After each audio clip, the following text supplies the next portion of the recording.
नमस्कार दोस्तों, मेरे इस पूजा भक्ति सुपरफास्ट चैनल में आप सभी का स्वागत है।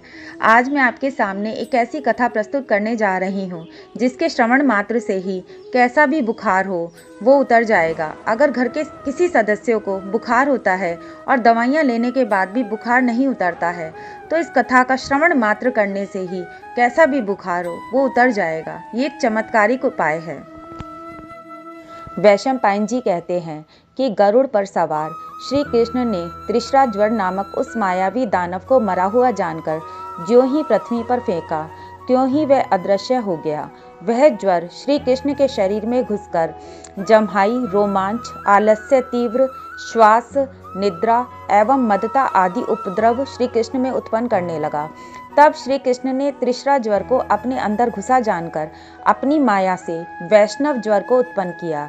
इस वैष्णव ज्वर ने त्रिशरा ज्वर को श्री कृष्ण के शरीर से निकालकर उनके सामने उपस्थित कर दिया। हे जन्मेजय, उस समय पुरुषोत्तम श्री कृष्ण ने त्रिशरा को भूमि पर पटक दिया और उसे मारने के लिए अपनी तलवार निकाल ली। तत्काल ही वह त्रिशरा श्री कृष्ण से अपनी रक्षा की गुहार करने लगा। उसी समय ज्वर को छोड़ देने की आकाशवाणी भी हुई, अतः श्री कृष्ण ने त्रिशरा को क्षमा कर दिया। वैशंपायन जी कहते हैं कि श्री कृष्ण से प्राणदान प्राप्त करके त्रिशरा ज्वर ने श्री कृष्ण के चरण पकड़ लिए।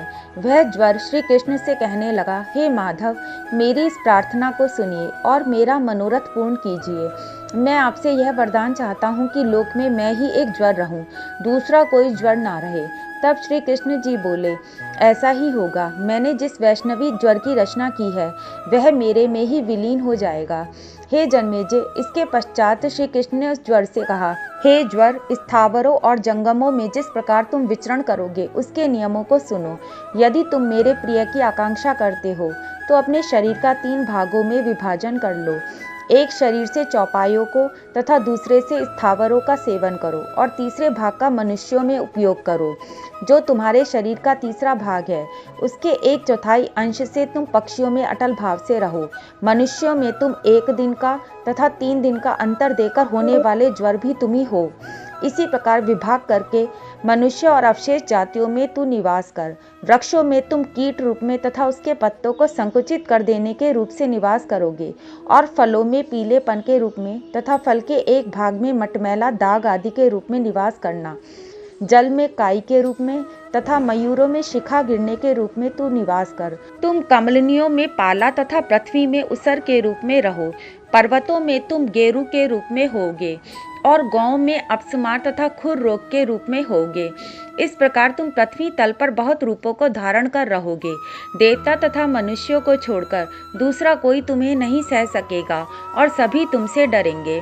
वैशंपायन जी कहते हैं कि श्री कृष्ण के इन वचनों को सुनकर त्रिशरा ज्वर प्रसन्न हो गया। उसने कहा, हे माधव, आपने सभी जातियों पर मेरे प्रभुत्व को स्थापित कर दिया। इससे मैं धन्य हो गया। अब मैं क्या करूं? आज्ञा दीजिए। असुर कुल को मथने वाले तथा तीनों पुरों को विनष्ट करने वाले भगवान शिवजी के द्वारा मैं रचा गया। आपने रण में मुझे जीता है, अतः मैं आपका किंकर हो गया हूँ। अब आपका जो प्रिय कार्य हो उसे करने की आज्ञा दीजिए। तब श्री कृष्ण भगवान बोले, हे ज्वर, जो मुझे प्रणाम करके एकाग्र मन से हमारे तुम्हारे इस महासमर को पढ़े वह मनुष्य ज्वर रहित हो जाए। ज्वर ग्रस्त मनुष्य इस प्रकार प्रार्थना करे कि प्रद्युम्न, संकर्षण तथा वासुदेव सभी मेरे ज्वर का नाश करें। तब तुम उनके शरीर से तत्काल बाहर निकल जाओ, अर्थात प्रार्थना करने वाले व्यक्ति ज्वर रहित हो जाएं। हे जन्मेजय, यह वचन देकर और श्री कृष्ण बलराम और प्रद्युम्न को प्रणाम करके ज्वर वहां से प्रस्थान कर गया। ये एक ऐसी चमत्कारिक कथा है जिसके श्रवण मात्र से ही कैसा भी बुखार हो वो ठीक हो जाएगा। अगर आपको मेरी वीडियो पसंद आई तो प्लीज़ लाइक करिए, शेयर करिए, मेरे चैनल को सब्सक्राइब करिए। Thank you for watching my video. Thank you so much.